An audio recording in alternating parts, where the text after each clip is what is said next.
Hi everyone, let's do the chanting straight away. Namo tassa bhagavato arahato sama sambuddhassa. Namo tassa bhagavato arahato sama sambuddhassa. Namo tassa bhagavato arahato sama sambuddhassa. Buddham saranam gacchami, dhammam saranam gacchami, sangham saranam gacchami, dutayambe buddham saranam gacchami, dutayambe dhammam saranam gacchami, dutayambe sangham saranam gacchami, tatayambe buddham saranam gacchami, tatayambe dhammam saranam gacchami, tatayambe sangham saranam gacchami. Namo Buddhaya, Namo Dharmaya, Namo Sanghaya. Namo Buddhaya, Namo Dharmaya, Namo Sanghaya.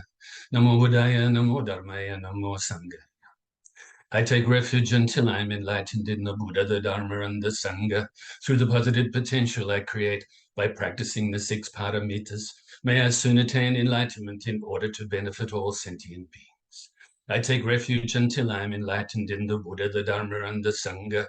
Through the positive potential I create by practicing the 6 paramitas, may I soon attain enlightenment in order to benefit all sentient beings.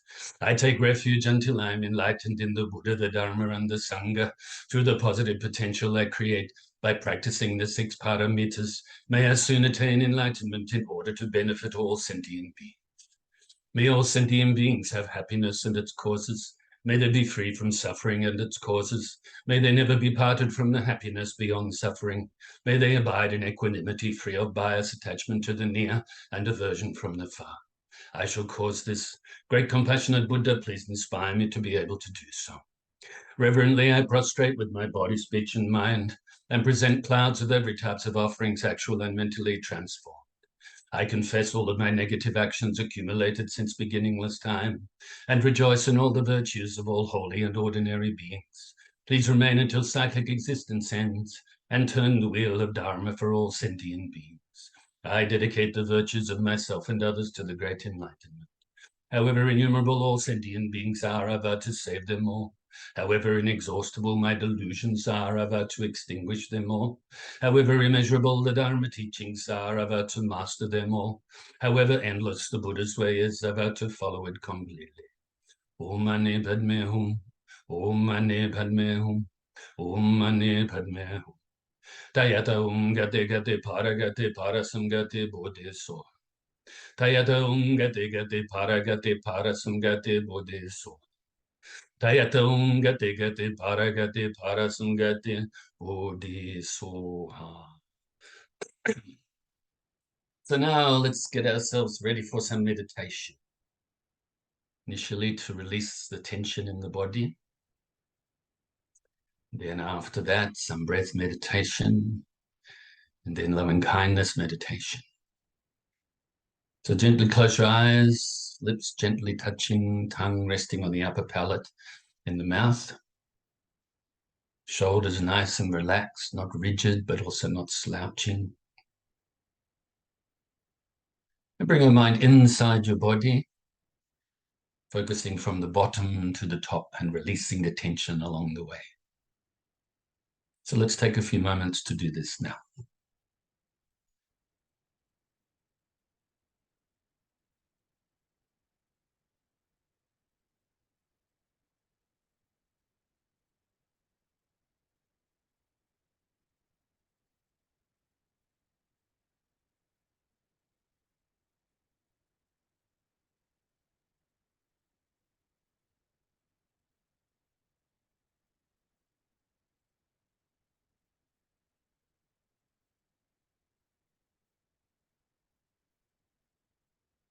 So now scan your body once more to see if there's any leftover tension that you can release.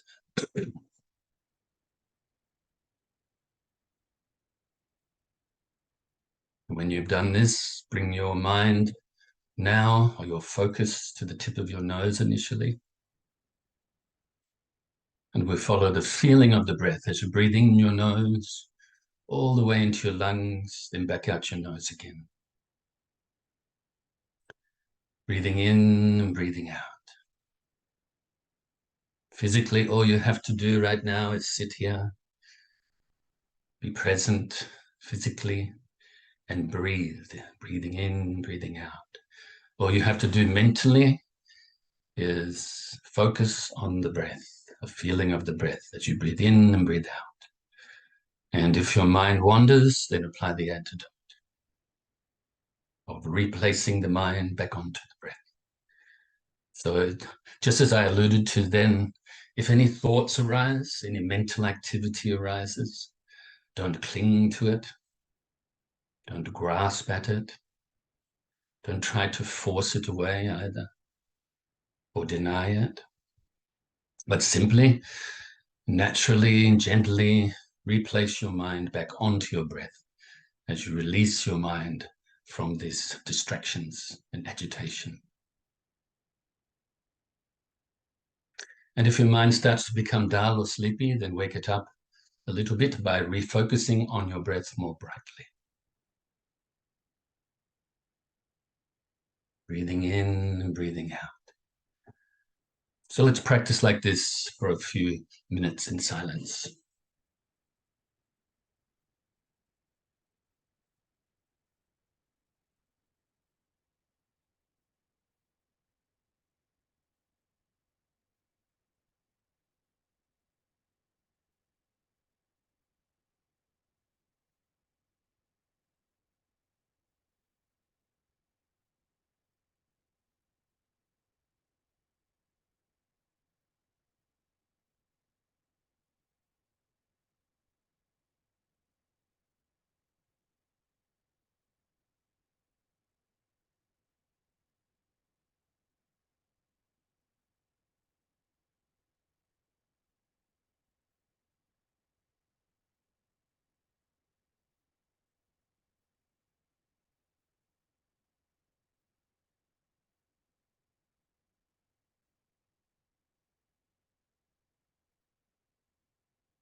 So now you can feel pleased with yourself and fill yourself with universal loving kindness.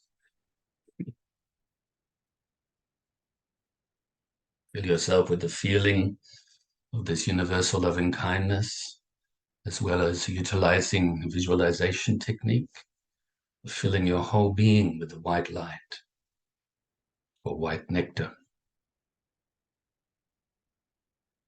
Fill your whole being with appreciation and respect, kindness and love, compassion, friendship, and so forth.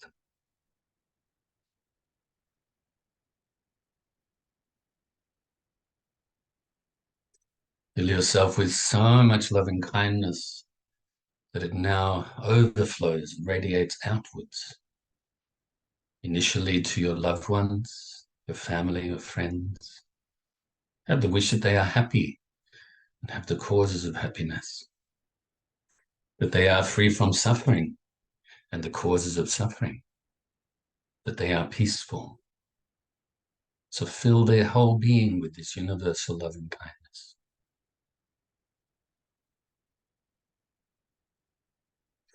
And really perceive that they are happy now, that they are free from all difficulties.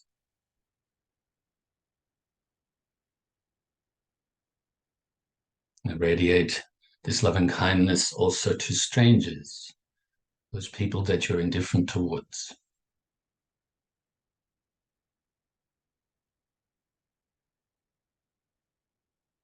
May they also be happy, free from suffering, and be peaceful.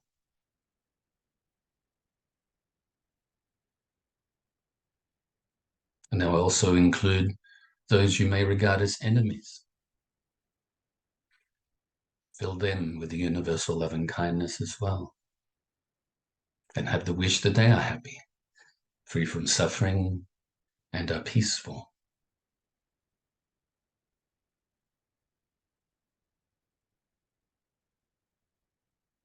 And now we can increase this to include all living beings now, not just the human beings.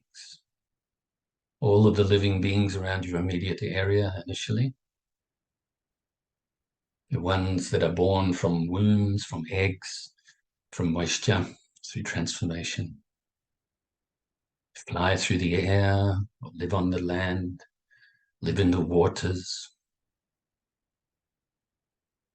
Fill them with the universal loving kindness that is initiated and generated in your own mind, your own heart.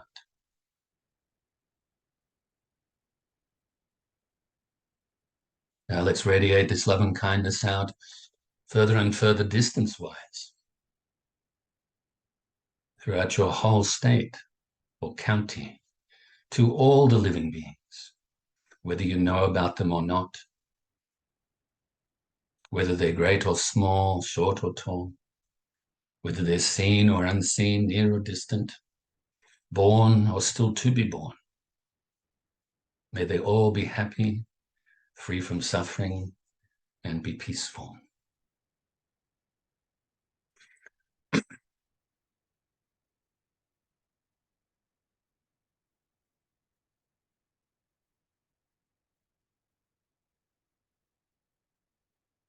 And now throughout all your country, so the other states as well now, or counties, throughout your whole country, to all the living beings, and other countries throughout the whole world. Initially those you have an affinity towards, then those that you have indifference towards, and finally those that you have, for whatever reason, some negative feelings towards.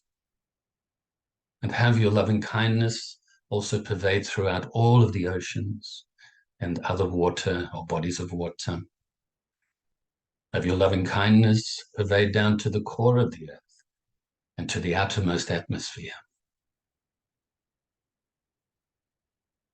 And beyond this planet alone, throughout the whole solar system.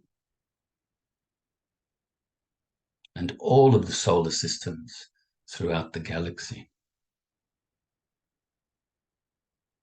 all of the galaxies throughout the universe, until your loving kindness pervades throughout infinite space.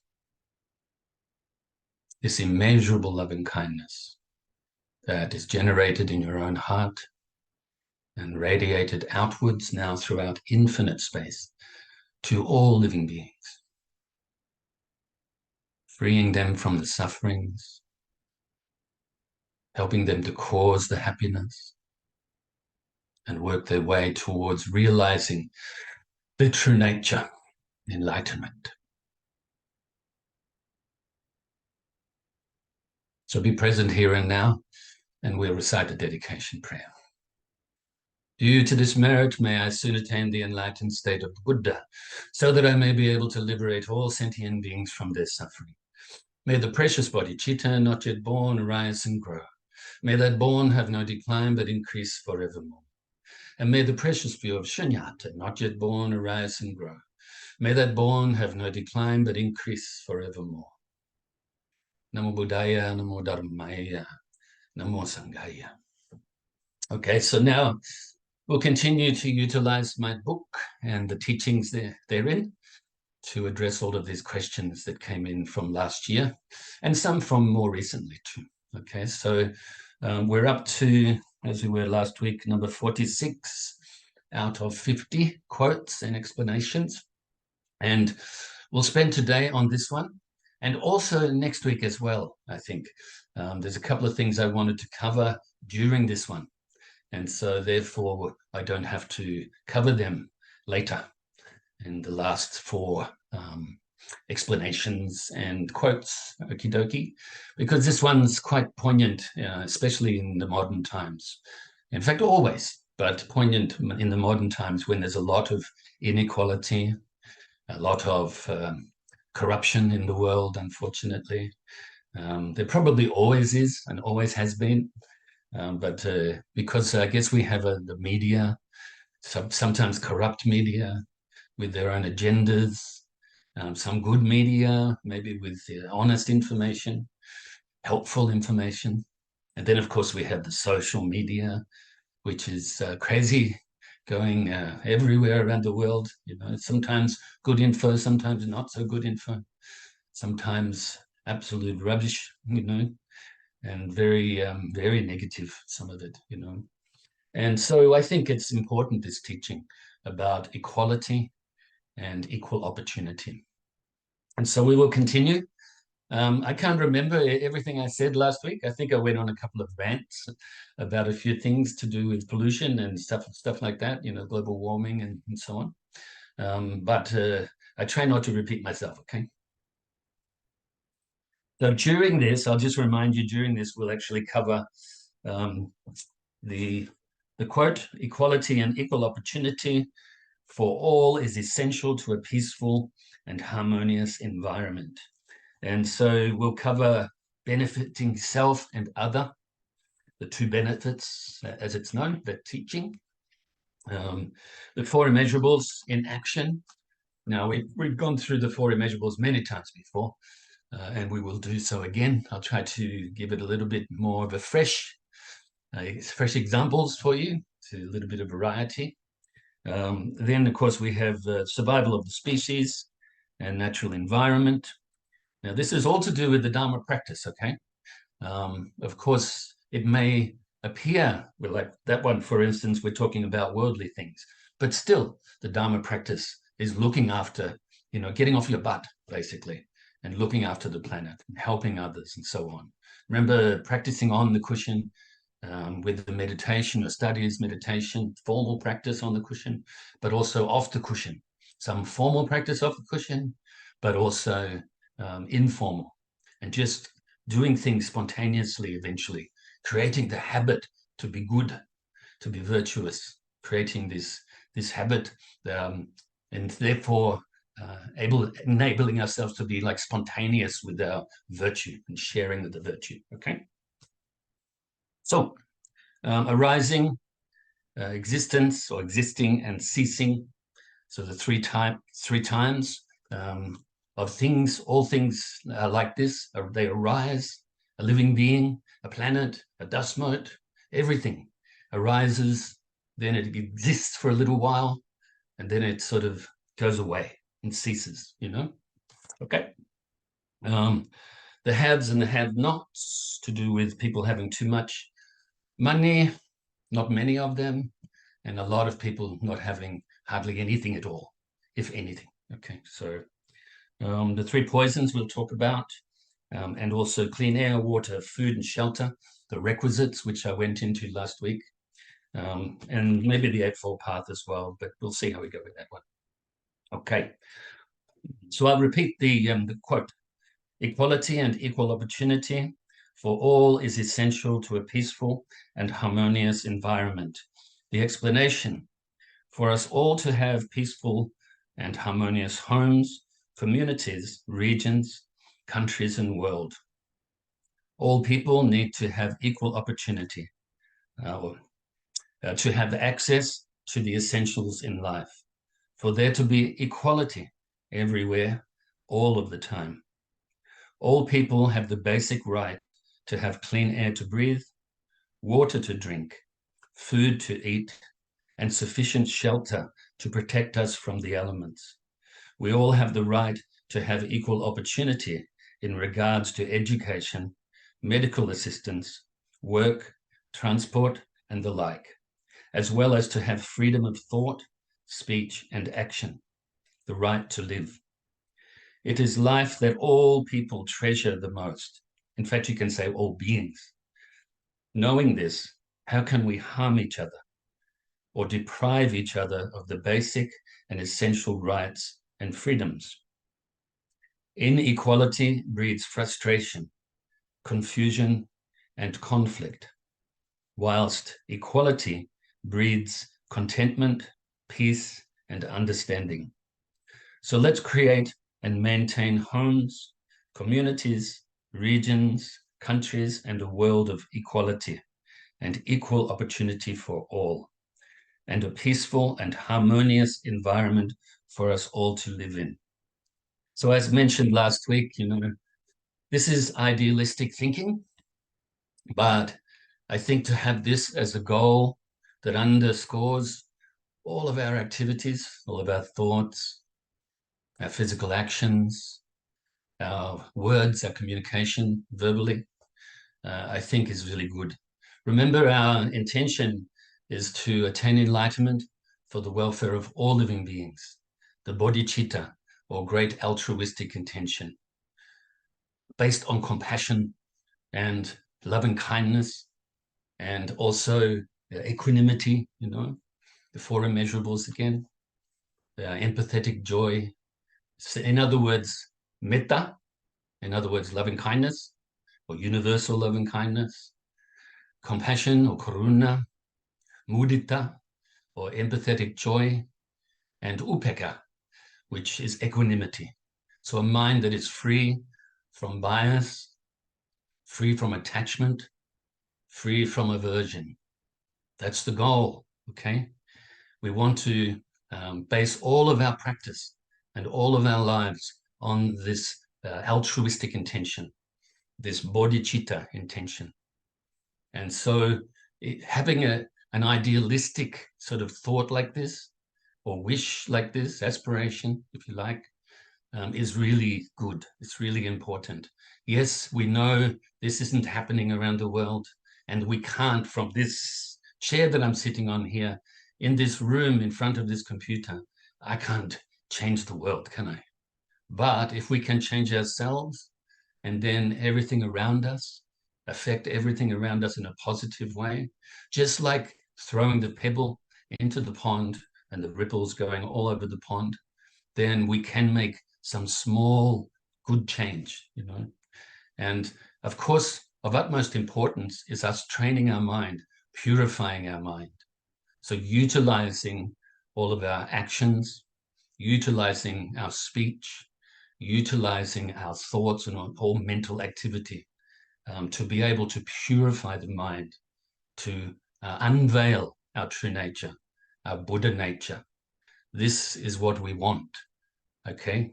And always remind yourself of this. It may seem like an idealistic view, or thought right now or wish, but it's possible, okay? We can develop a mind of compassion. We can develop this love and kindness, which is not separate from compassion. We can develop a mind of equanimity, and we can unveil our true nature by realizing the supreme wisdom of emptiness and unifying it with these methods, the compassion and so on, okay? We can do it, and we realize our true potential. So let me have a look again at this. I think I only sort of gave some commentary on the first part last week. For us all to have peaceful and harmonious homes, communities, regions, countries, and a world, so that this is like the pond, throwing a pebble in the pond. It starts with yourself, it then your home, then radiating further, just like we do in the loving kindness meditation, the community, small community, larger community, the regions, such as our states or the cities, villages, whatever, and then the states, the countries, and the world and beyond. All people need to have equal opportunity to have access to the essentials in life. Then we really want this, right? And we can make it happen to a certain degree. So if you have a lot of something, then share that with the people that don't have anything or have only a little bit, if you can, okay? At the very least, have the wish, okay? So this is based on the altruistic intention. If you have a lot of clean water and you have a way to get this clean water to people that don't have clean water, then do so.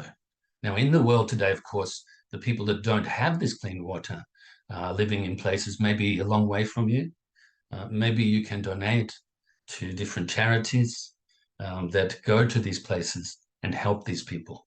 It's possible to do that. Or, like I said, at very least here and now, on your cushion, you can have the wish that these people get what they need, okay? But if we can, we should do something about it.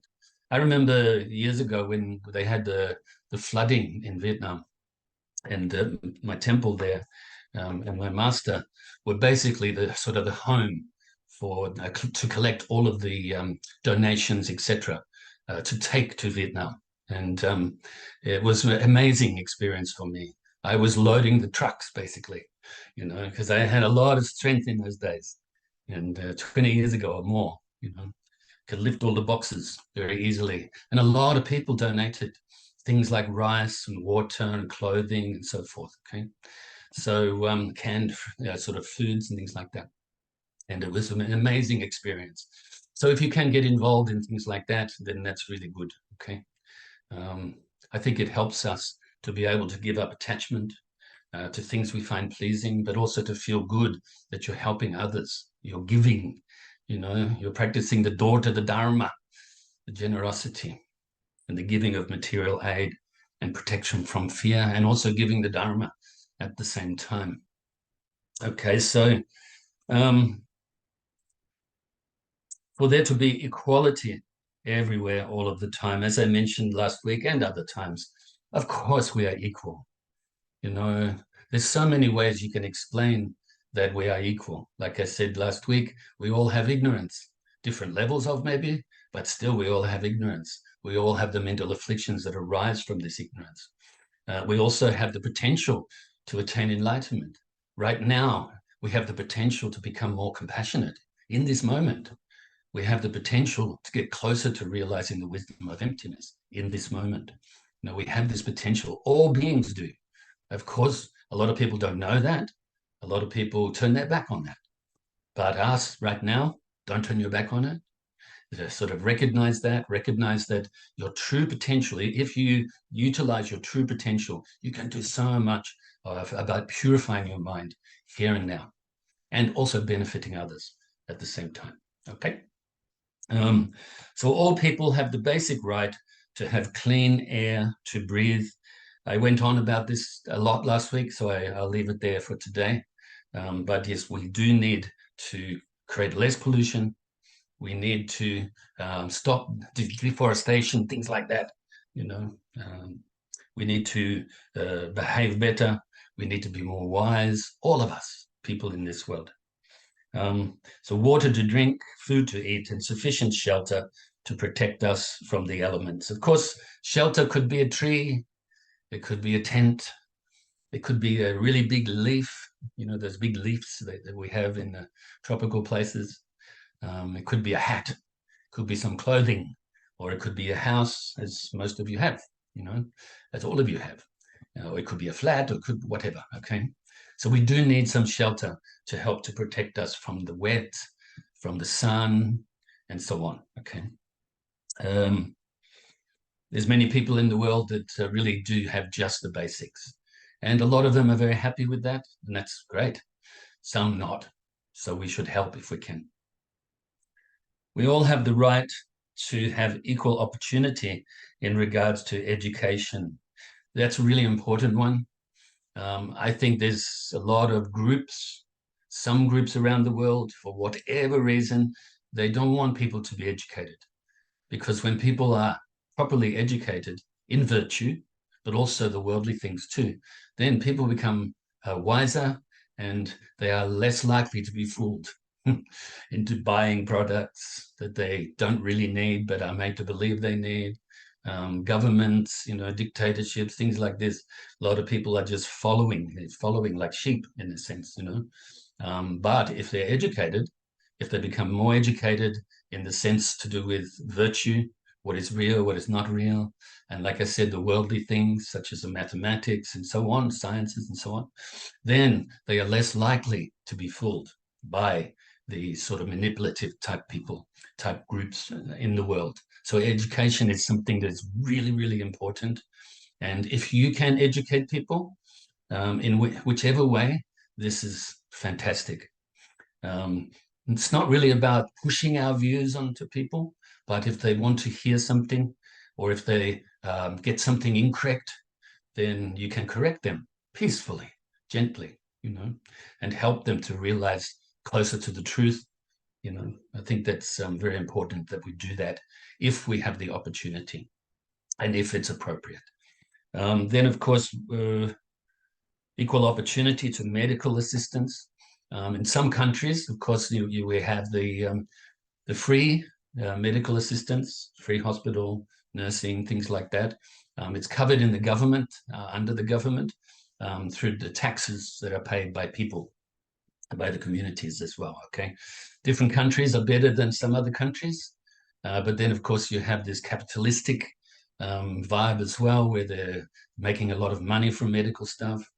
Like in the US, for instance, they have to have medical insurance, whereas some other countries, such as Britain, Australia, and some other places, are covered by what we call Medicare or whatever it's called, okay? This is actually excellent. And there's other countries as well don't have anything. So we should do the best we can to provide people at least the opportunity to have medical assistance, whatever that is, okay? The working, yes, people have the equal opportunity to find some work that suits them, that suits their skills, suits their mental capacity, and so on, okay?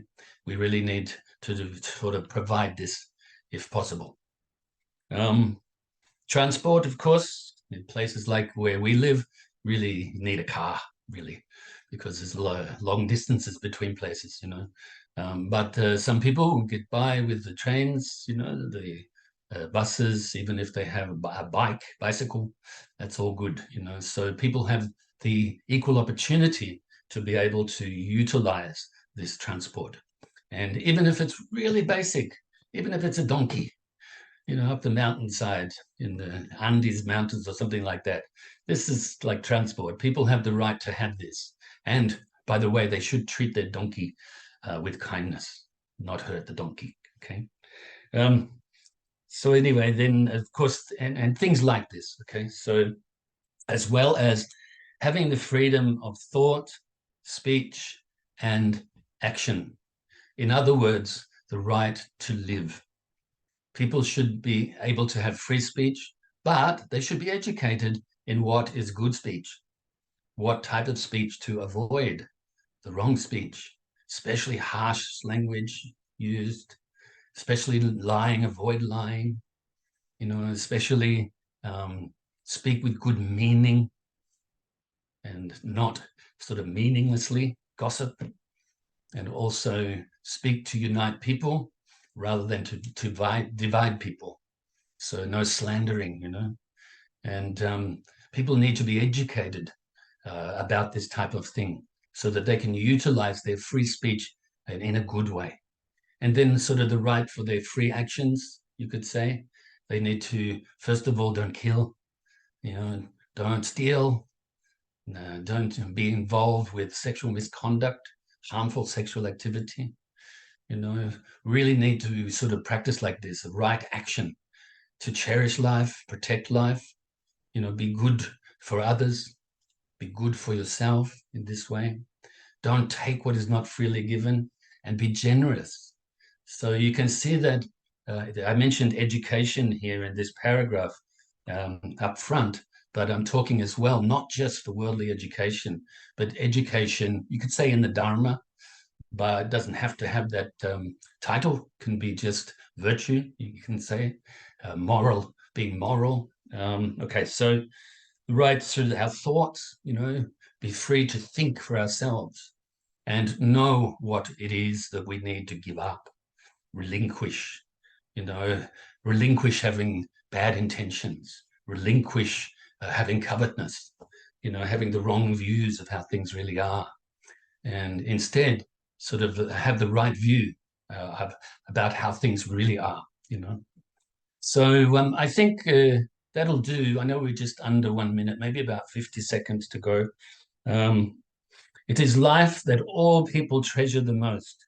Knowing this, how can we harm each other or deprive each other of the basic and essential rights and freedoms? Inequality breeds frustration, confusion, and conflict, whilst equality breeds contentment, peace, and understanding. So which one will you choose in this moment? I know which one I recommend that you choose in this moment, but actually up to you what you choose. You want to cause happiness? Yes, engage in the causes of happiness. Avoid engaging in the causes of suffering. I rejoice in your goodness as always.